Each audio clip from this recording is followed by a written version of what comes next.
हलाला क्या है? इस्लाम में हलाला किसे कहते हैं और क्यों हलाला इस्लाम में है? चलिए कुरान और हदीस से समझते हैं। हलाला का मतलब अरबी में हलाल बनाना होता है।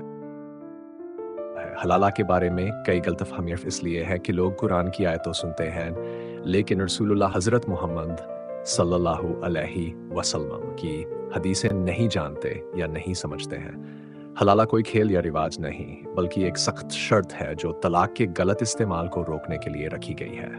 कुछ जाहिल और नासमझ लोग कहते हैं कि हलाला इस्लाम में गलत बनाया गया है, जबकि इस्लाम ने हलाला को न तो फर्ज बनाया है और नहीं कोई हुक्म, बल्कि इसे सिर्फ एक सख्त शर्त बताया है ताकि कोई तलाक को मजाक न बनाए।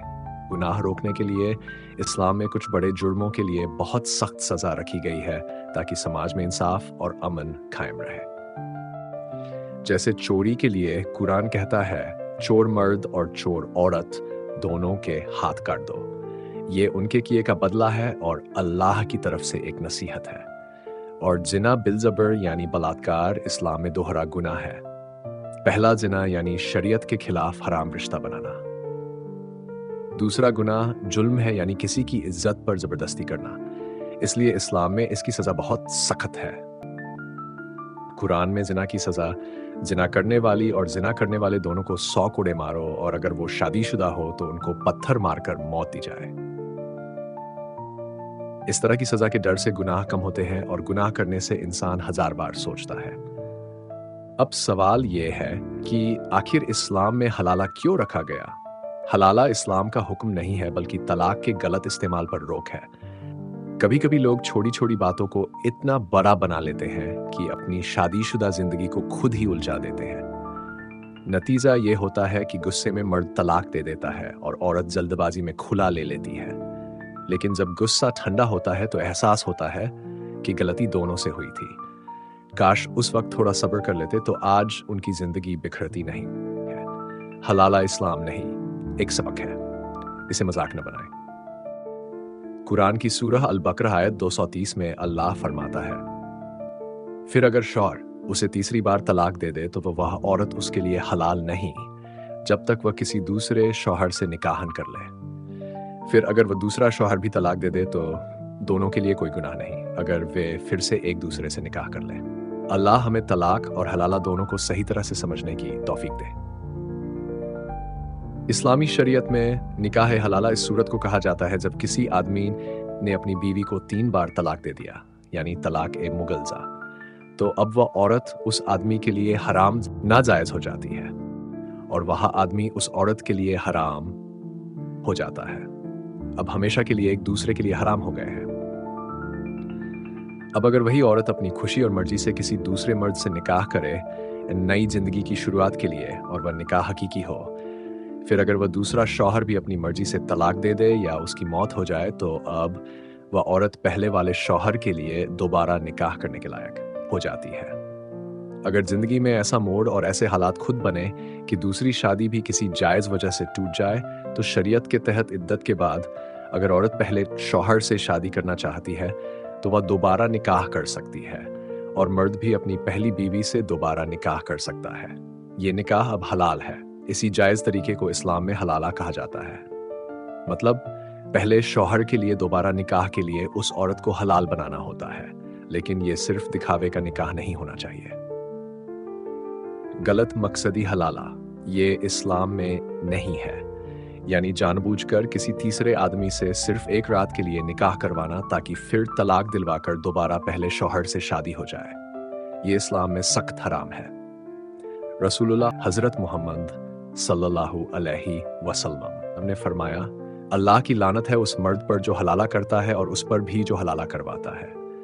सुन्नन इब्ने माजा हदीस 1936, यानी जो हलाला योजना बनाकर करे वो कबीरा गुनाह है। मतलब हर गुनाह बराबर नहीं होता। कुछ गुनाह छोटे सगीरा होते हैं और कुछ इतने बड़े कि अल्लाह का अजाब और गजब बुला लेते हैं। वो गुनाह जिन पर कुरान या हदीस में सजा, लानत या जहन्नम की धमकी दी गई हो उन्हें कबीरा गुनाह कहा जाता है। ऐसे गुनाह जो अल्लाह के हुक्म की खुली नाफरमानी हो और जिनके लिए दुनिया या आखिरत में सजा बताई गई हो। इस्लाम में शादी का दर्जा इस्लाम ने शादी को मजबूत अहद कहा है, जैसा कि कुरान के सूरा अन-निसा आयत 21 में है, और तुमने उनसे एक मजबूत अहद वादा लिया था। तलाक देने से पहले कुरान कहता है, अगर तुम्हें डर हो कि दोनों शौहर और बीवी के बीच झगड़ा बढ़ जाएगा तो एक हकम बुजुर्ग मर्द के घर से और एक औरत के घर से भेजो। अगर दोनों सुलह चाहते हैं तो अल्लाह दोनों में सुलह कर देगा। सूरह अन-निसा 35। तलाक में जल्दबाजी नहीं। रसूलुल्लाह हजरत मोहम्मद सल्लल्लाहु अलैहि वसल्लम ने फरमाया, कोई आदमी अपनी बीवी को सिर्फ गुस्से में तलाक देता है और फिर पछताता है, ये शैतान का काम है। इस्लाम तलाक को एक हल के तौर पर रखता है। तलाक अल्लाह की बनाई राह रहमत है, लेकिन जब लोग इसे गुस्से का हथियार बना लेते हैं तो वो रहमत जुल्म में बदल जाती है। रसूलुल्लाह मोहम्मद सल्लल्लाहु अलैहि वसल्लम ने फरमाया, अब गब्जुल हलाल इला अलाहियत तलाक, अल्लाह के नज़दीक हलाल चीज़ों में सबसे नापसंद चीज़ तलाक है। सुनन अबू दाऊद हदीस 2178, सुनन इब्ने माजा हदीस 2018। इस्लाम में तलाक हराम नहीं है, लेकिन अल्लाह को बहुत नापसंद है, क्योंकि यह एक ऐसा काम है जिससे दो दिल, दो खानदान और बच्चों का भविष्य बिखर जाता है। मुस्लिम मर्द और औरत को तलाक से बचना चाहिए, क्योंकि तलाक के बाद का सफर सख्त है। दोबारा वापसी का दरवाजा हमेशा के लिए बंद हो जाता है। इस्लाम ने तलाक को बहुत गंभीर हुक्म बताया है। बिना जायज वजह के 3 तलाक देने वाले आदमी को सजा या सबक देने के लिए अल्लाह ने यह शर्त रखी कि अगर वह मर्द फिर से उसी बीवी से शादी करना चाहता है तो पहले वह औरत किसी और के साथ असली निकाह का तजुर्बा करे, ताकि कोई आदमी तलाक को मजाक या गुस्से में खेल न बना दे। तलाक के बाद हलाला जैसी मुश्किल सूरतों से बचने के लिए अगर शुरू में सोच समझ और सब्र से काम लिया जाए तो तलाक की नौबत नहीं आती और ना हलाला का डर होगा। हलाला का नियम क्यों बनाया गया है आप समझ गए होंगे। अल्लाह हमें दीन की सही समझ और उस पर अमल करने की तौफीक दे, आमीन। वीडियो पसंद आया तो लाइक करें और इस हक की बात को जरूर शेयर करें, और चैनल सब्सक्राइब करना ना भूलें, क्योंकि सब्सक्राइब को सबसे पहले वीडियो पहुंचता है। वीडियो देखने और इस्लामिक नॉलेज 24 से जुड़े रहने के लिए शुक्रिया। अस्सलामु अलैकुम व रहमतुल्लाहि व बरकातुहू।